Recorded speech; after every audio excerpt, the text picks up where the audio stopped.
The Cathedral and the Bazaar. Musings on Linux and Open Source by an Accidental Revolutionary. Eric S. Raymond. 1999. Revenge of the Hackers. I wrote the first version of A Brief History of Hackerdom in 1996 as a web resource.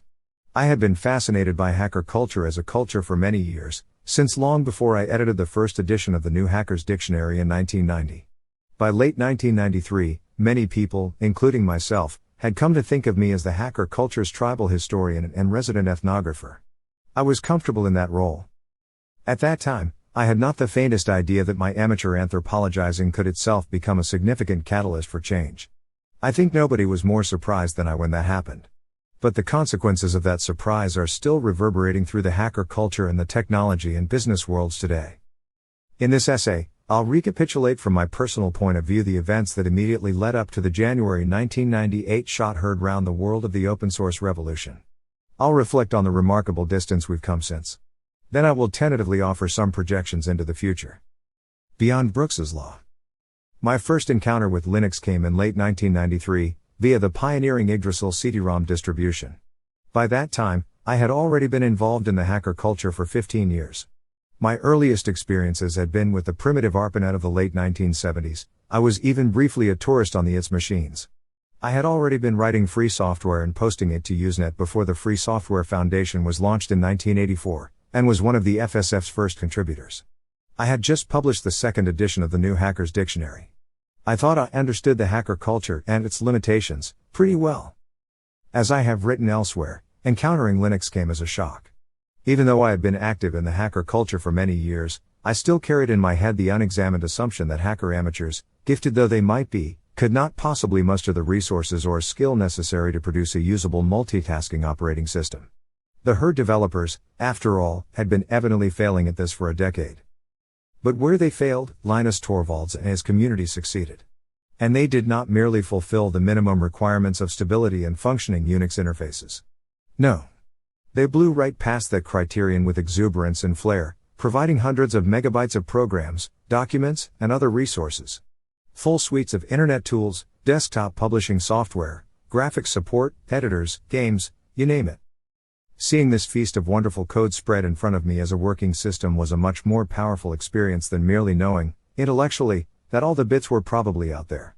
It was as though for years I'd been sorting through piles of disconnected car parts, only to be suddenly confronted with those same parts assembled into a gleaming red Ferrari, door open, key swinging from the lock and engine gently purring with a promise of power. The hacker tradition I had been observing for 2 decades seemed suddenly alive in a vibrant new way. In a sense, I had already been made part of this community, for several of my personal free software projects had been added to the mix. But I wanted to get in deeper, because every delight I saw also deepened my puzzlement. It was too good. The lore of software engineering is dominated by Brooks's Law, articulated in Fred Brooks' classic The Mythical Man Month. Brooks predicts that as your number of programmers n rises, work performed scales as n, but complexity and vulnerability to bugs rises as n2.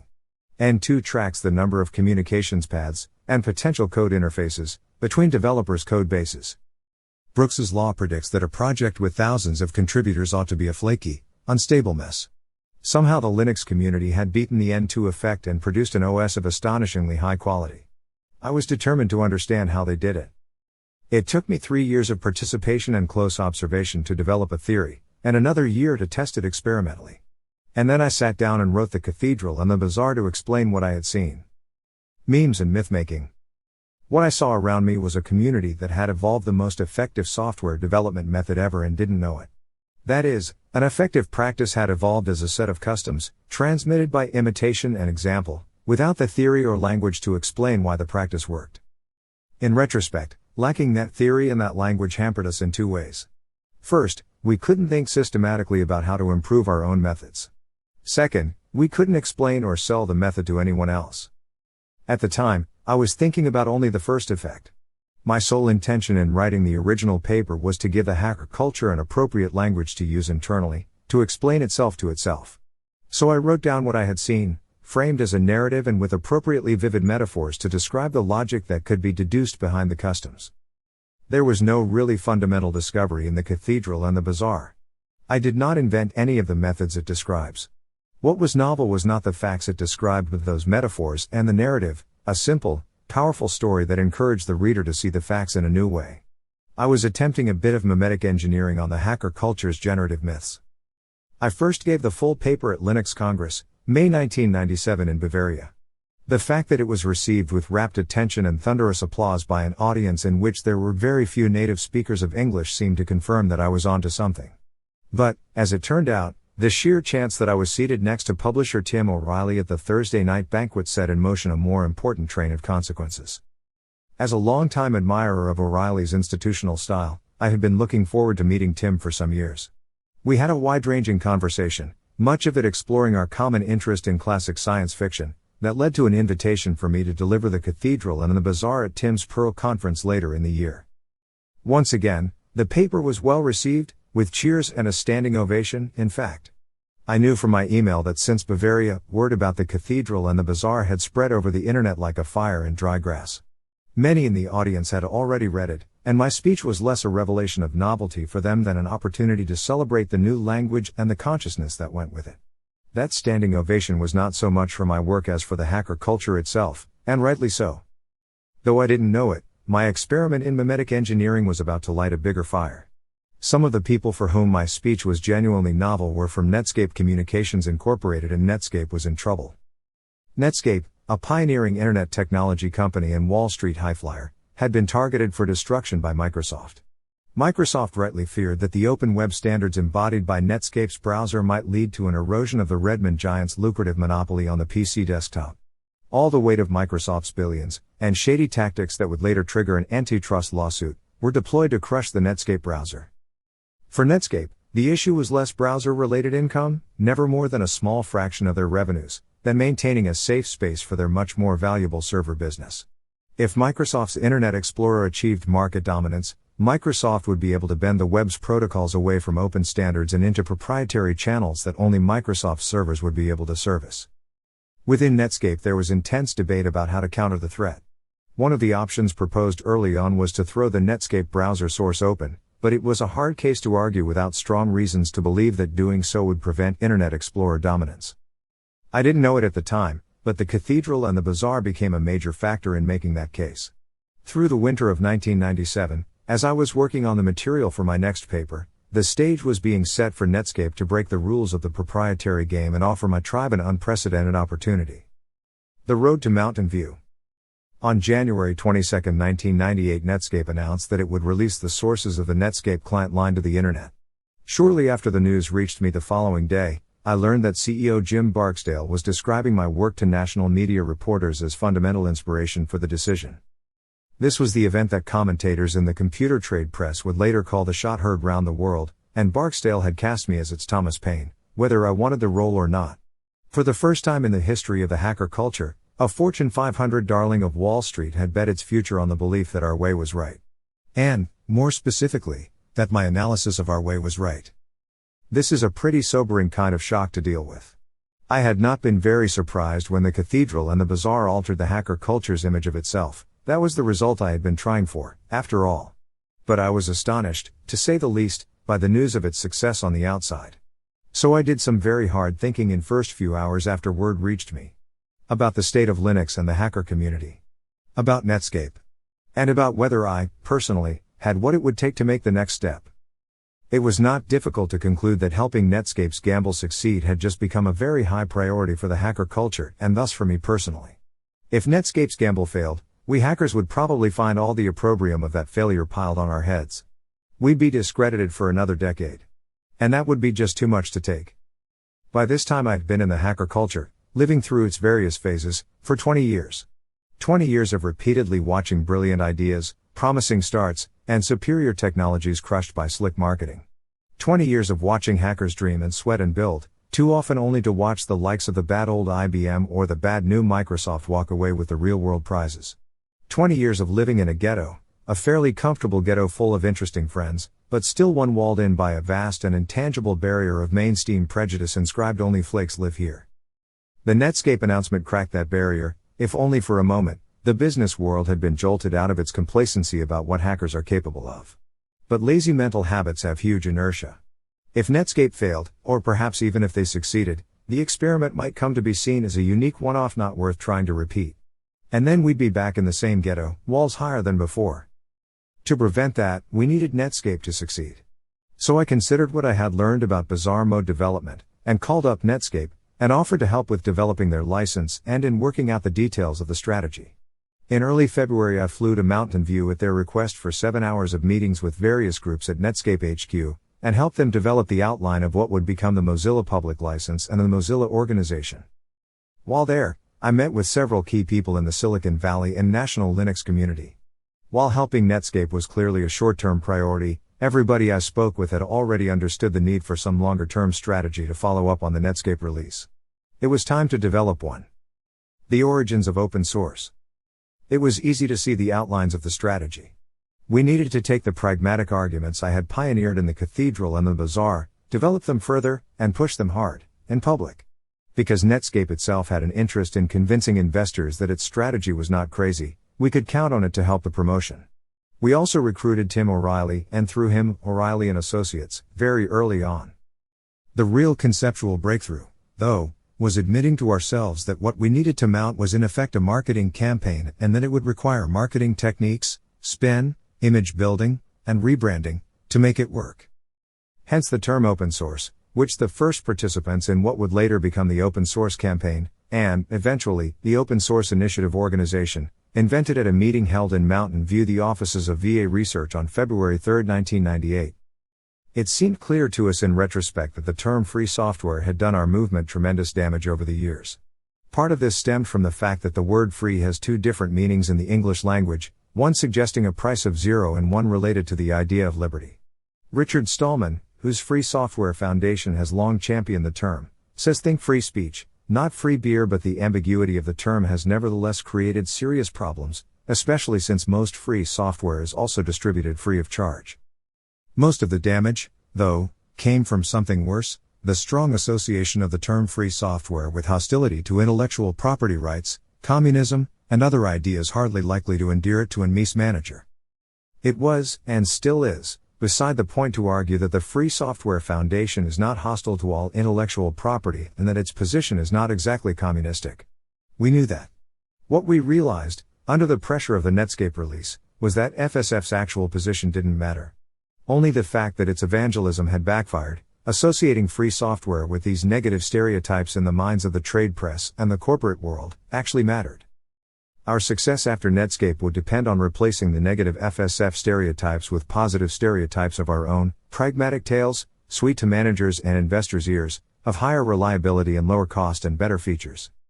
In conventional marketing terms, our job was to rebrand the product, and build its reputation into one the corporate world would hasten to buy. Linus Torvalds endorsed the idea the day after that first meeting. We began acting on it within a few days after. Bruce Perens had the opensource.org domain registered and the first version of the open source website up within a week. He also suggested that the Debian Free Software Guidelines become the open source definition, and began the process of registering open source as a certification mark so that we could legally require people to use open source for products conforming to the OSD. Even the particular tactics needed to push the strategy seemed pretty clear to me even at this early stage, and were explicitly discussed at the initial meeting. Key themes. 1. Forget bottom-up, work on top-down. One of the things that seemed clearest was that the historical Unix strategy of bottom-up evangelism, relying on engineers to persuade their bosses by rational argument, had been a failure. This was naive and easily trumped by Microsoft. Further, the Netscape breakthrough didn't happen that way. It happened because a strategic decision-maker, Jim Barksdale, got the clue and then imposed that vision on the people below him. The conclusion was inescapable. Instead of working bottom-up, we should be evangelizing top-down, making a direct effort to capture the CEO/CTO/CIO types. 2. Linux is our best demonstration case. Promoting Linux must be our main thrust. Yes, there are other things going on in the open source world, and the campaign will bow respectfully in their direction, but Linux started with the best name recognition, the broadest software base, and the largest developer community. If Linux can't consolidate the breakthrough, nothing else will, pragmatically speaking, have a prayer. 3. Capture the Fortune 500. There are other market segments that spend more dollars, small business and home office being the most obvious examples, but those markets are diffuse and hard to address. The Fortune 500 doesn't merely have lots of money, it concentrates lots of money where it's relatively accessible. Therefore, the software industry largely does what the Fortune 500 business market tells it to do. And therefore, it is primarily the Fortune 500 we need to convince. 4. Co-opt the prestige media that serve the Fortune 500. The choice to target the Fortune 500 implies that we need to capture the media that shape the climate of opinion among top-level decision makers and investors, very specifically, the New York Times, the Wall Street Journal, The Economist, Forbes, and Barron's Magazine. On this view, co-opting the technical trade press is necessary but not sufficient. It's important essentially as a precondition for storming Wall Street itself via the elite mainstream media. 5. Educate hackers in guerrilla marketing tactics. It was also clear that educating the hacker community itself would be just as important as mainstream outreach. It would be insufficient to have one or a handful of ambassadors speaking effective language if, at the grassroots, most hackers were making arguments that didn't work. 6. Use the open source certification mark to keep things pure. One of the threats we faced was the possibility that the term open source would be embraced and extended by Microsoft or other large vendors, corrupting it and losing our message.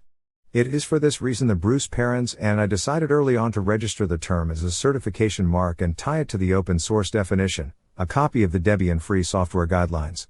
This would allow us to scare off potential abusers with the threat of legal action. It eventually developed that the U.S. Patent and Trademark Office would not issue a trademark for such a descriptive phrase.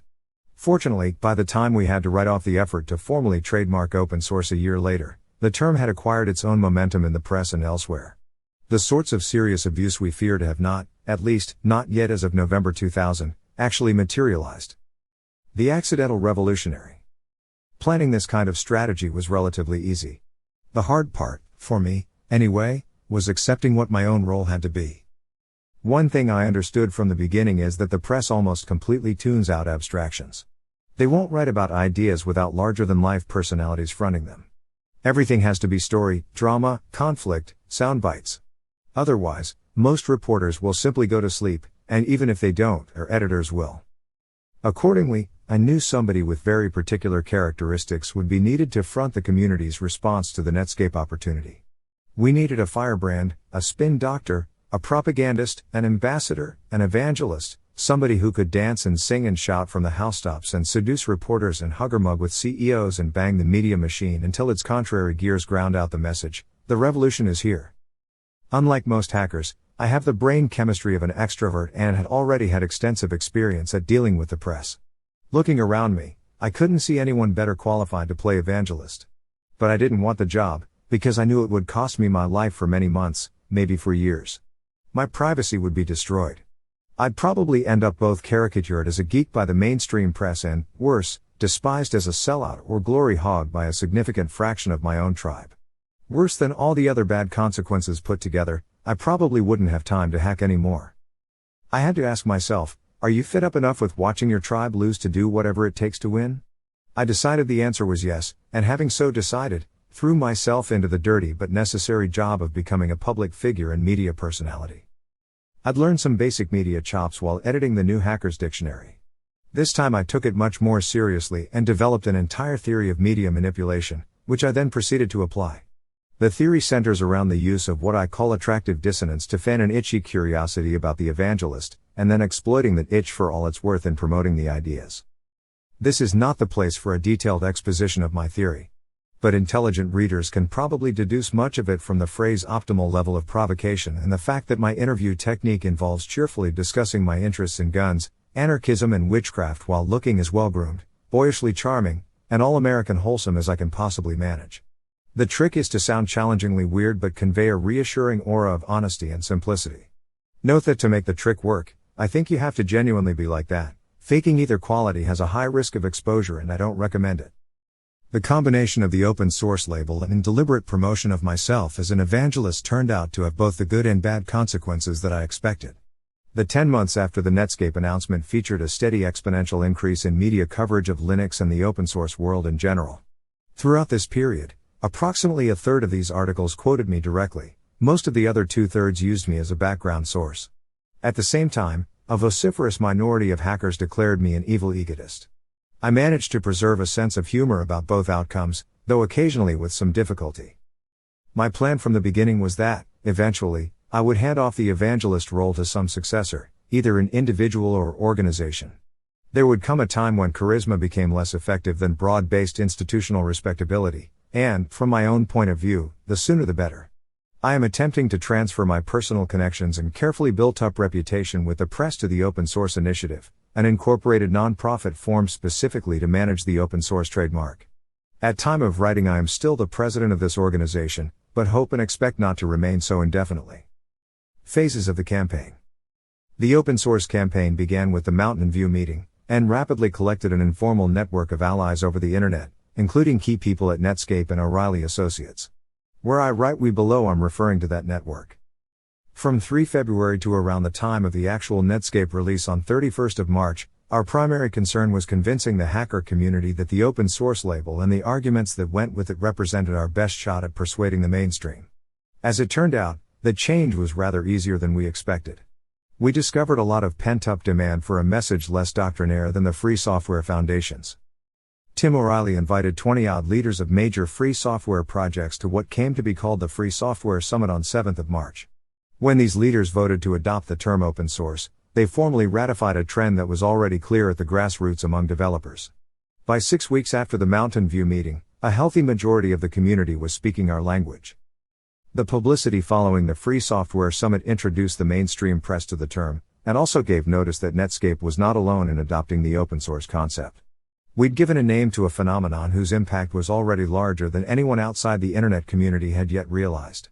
Far from being fringe challengers, open source programs were already market leaders in providing key elements of the internet infrastructure. Apache was the leading web server, with more than 50% market share, now grown to more than 60%. Perl was the dominant programming language for the new breed of web-based applications. SendMail routes more than 80% of all internet email messages. And even the ubiquitous domain name system, which lets us use names like www.yahoo.com rather than obscure numeric IP addresses, depends almost entirely on an open source program called Bind.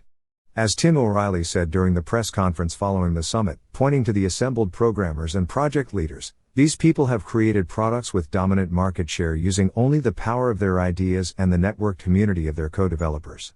What more might be possible if large companies also adopted the open source methodology? That was a good start to our Airvare, our attempt to change perceptions through the press. But we still needed to maintain momentum on the ground. In April, after the summit and the actual Netscape release, our main concern shifted to recruiting as many open source early adopters as possible. The goal was to make Netscape's move look less singular, and to buy us insurance in case Netscape executed poorly and failed its goals. This was the most worrying time. On the surface, everything seemed to be coming up roses. Linux was moving technically from strength to strength, the wider open source phenomenon was enjoying a spectacular explosion in trade press coverage, and we were even beginning to get positive coverage in the mainstream press. Nevertheless, I was uneasily aware that our success was still fragile.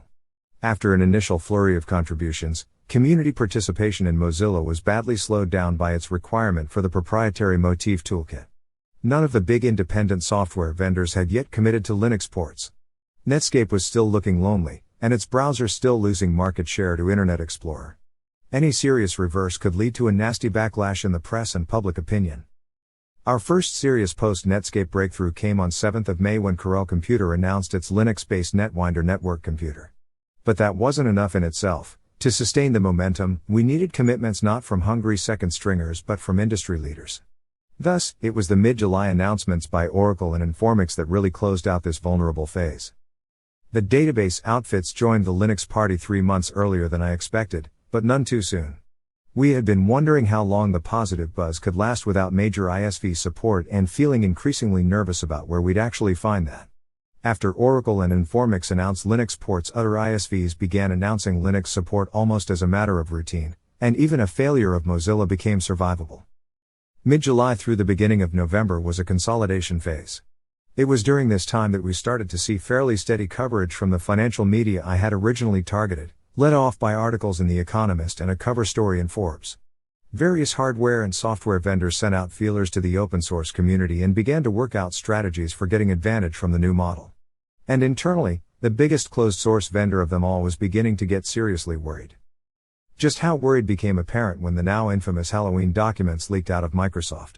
These internal strategy documents recognized the power of the open source model, and outlined Microsoft's analysis of how to combat it by corrupting the open protocols on which open source depends and choking off customer choice.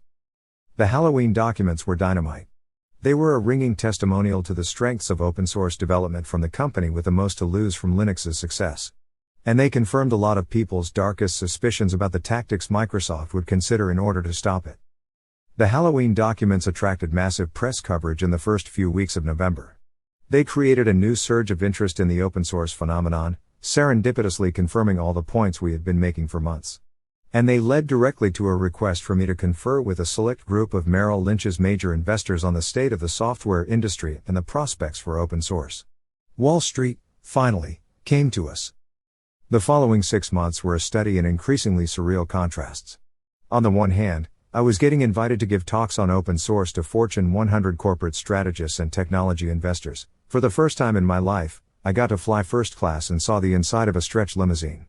On the other hand, I was doing guerrilla street theater with grassroots hackers, as in the riotously funny Windows Refund Day demonstration of March 15, 1999, when a band of Bay Area Linux users actually marched on the Microsoft offices in the glare of full media coverage, demanding refunds under the terms of the Microsoft end-user license for the unused Windows software that had been bundled with their machines.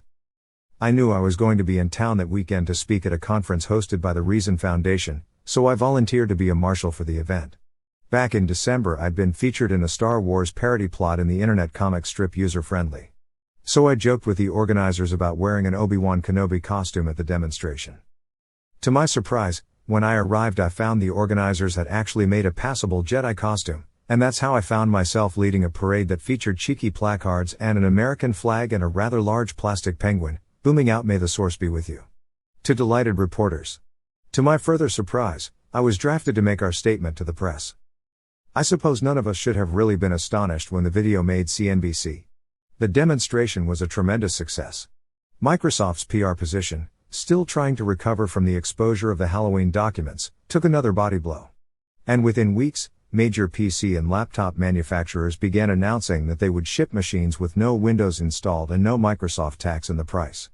Our bit of guerrilla theater, it appeared, had struck home. The facts on the ground. While the open source campaign's air war in the media was going on, key technical and market facts on the ground were also changing. I'll briefly review some of them here because they combine interestingly with the trends in press and public perception. In the 18 months after the Netscape release, Linux continued to grow rapidly more capable.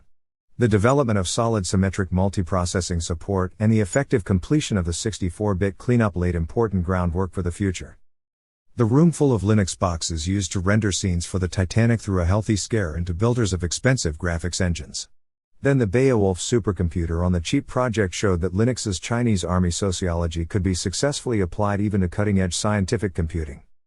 Nothing dramatic happened to vault Linux's open-source competitors into the limelight. And proprietary Unixes continued to lose market share. In fact, by mid-year only NT and Linux were actually gaining market share in the Fortune 500, and by late fall Linux was gaining faster, and more at the expense of NT than of other Unixes. Apache continued to increase its lead in the web server market. By August 1999, Apache and its derivatives would be running fully 61% of the world's publicly accessible web servers. In November 1998, Netscape's browser reversed its market share slide and began to make gains against Internet Explorer. In April 1999, the respected computer market researchers IDG predicted that Linux would grow twice as fast as all other server operating systems combined through 2003, and faster than Windows NT. In May, Kleiner Perkins, Silicon Valley's leading venture capital firm, took a lead position in financing a Linux startup. About the only negative development was the continuing problems of the Mozilla project. I have analyzed these elsewhere, in the Magic Cauldron. They came to a head when Jamie Zajewinski, a Mozilla co-founder and the public face of the project, resigned a year and a day after the release of the source code, complaining of mismanagement and lost opportunities. But it was an indication of the tremendous momentum open source had acquired by this time that Mozilla's troubles did not noticeably slow down the pace of adoption. The trade press, remarkably, drew the right lesson. Open source, in Jamie's now famous words, is great, but it's not magic pixie dust. In the early part of 1999, a trend began among big independent software vendors, ISVs, to port their business applications to Linux, following the lead set earlier by the major database vendors. In late July, the biggest of them all, Computer Associates, announced that it would be supporting Linux over much of its product line. And preliminary results from an August 1999 survey of 2,000 IT managers revealed that 49% consider Linux an important or essential element of their enterprise computing strategies. Another survey by IDC described what it called an amazing level of growth since 1998, when the market research couldn't find statistically significant use of Linux. 13% of the respondents now employ it in business operations. The year 1999 also saw a wave of wildly successful Linux IPOs by Red Hat Linux, Virginia Linux Systems, and other Linux companies. While the overblown .com-like initial valuations investors originally put on them didn't outlast the big market corrections in March 2000, these firms established an unmistakable for-profit industry around open source that continues to be a focus of investor interest. Into the future. I have rehearsed recent history here only partly to get it into the record. More importantly, it sets a background against which we can understand near-term trends and project some things about the future. First, safe predictions for the next year. The open-source developer population will continue to explode, a growth fueled by ever-cheaper PC hardware and fast internet connections. Linux will continue to lead the way, the sheer size of its developer community overpowering the higher average skill of the open-source BSD people and the tiny herd crew. ISV commitments to support the Linux platform will increase dramatically. The database vendor commitments were a turning point. The open source campaign will continue to build on its victories and successfully raise awareness at the CEO/CTO/CIO and investor level. MIS directors will feel increasing pressure to go with open source products not from below but from above. Stealth deployments of Samba over Linux will replace increasing numbers of NT machines even at shops that have all Microsoft policies. The market share of proprietary Unixes will continue to gradually erode. At least one of the weaker competitors, likely DGUX or HPUX, will actually fold. But by the time it happens, analysts will attribute it to Linux's gains rather than Microsoft's. Microsoft will not have an enterprise-ready operating system, because Windows 2000 will not ship in a usable form. At 60 million lines of code and still bloating, its development is out of control. I wrote the above predictions in mid-December of 1998. All are still holding good as of November 2000. 2 years after they were written. Only the last one is arguable. Microsoft managed to ship Windows 2000 by drastically curtailing its feature list. Adoption rates have not been what they hoped. Extrapolating these trends certainly suggests some slightly riskier predictions for the medium term, 18 to 32 months out. Support operations for commercial customers of open source operating systems will become big business, both feeding off of and fueling the boom in business use. This has already come true in 1999 with the launch of Linux Care, and Linux support service announcements by IBM and HP and others. Open source operating systems, with Linux leading the way, will capture the ISP and business data center markets. NT will be unable to resist this change effectively. The combination of low cost, open sources, and true 24/7 reliability will prove unstoppable. The proprietary Unix sector will almost completely collapse. Solaris looks like a safe bet to survive on high-end Sun hardware, but most other players' proprietary Unixes will quickly become legacy systems. In early 2000 SGI Xerox was dead-ended by official Linux adoption within SGI itself, and in mid-2000 SCO agreed to be acquired by Caldera. It now looks probable that a number of Unix hardware vendors will switch horses to Linux without much fuss, as SGI is already well into the process of doing. Windows 2000 will be either cancelled or dead on arrival. Either way it will turn into a horrendous train wreck, the worst strategic disaster in Microsoft's history. However, their marketing spin on this failure will be so deft that it will barely affect their hold on the consumer desktop within the next 2 years. In mid-2000, a just-published IDG survey suggested that dead on arrival looks more likely all the time, with most large corporate respondents simply refusing to deploy the initial release and existing deployments experiencing serious security and stability problems. The fact that Microsoft itself was cracked twice in late October/early November of 2000 hardly helped. At first glance, these trends look like a recipe for leaving Linux as the last one standing. But life is not that simple, and Microsoft derives such immense amounts of money and market clout from the desktop market that it can't safely be counted out even after the Windows 2000 train wreck. But there are also reasons to believe that Microsoft is going to experience serious problems in 2001 that aren't related to either Linux or the Department of Justice. As hardware prices drop, the 59% of Microsoft's revenues that come from selling fixed-price pre-installation licenses to PC OEMs is under pressure.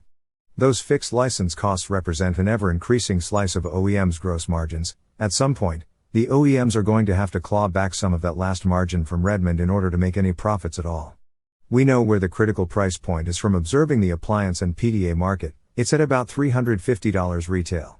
On previous trends, desktop prices will cross $350 going down well before mid-year 2001, and when that happens, OEMs will have to defect from the Microsoft camp to survive. Nor will it help Microsoft to respond in the obvious way by charging a percentage of the system's retail price instead of a fixed per unit fee. OEMs can easily fiddle that system by unbundling expensive outboard components like the monitor, and even if they didn't, Wall Street would regard such a move as an admission that Microsoft had lost control of its future revenues.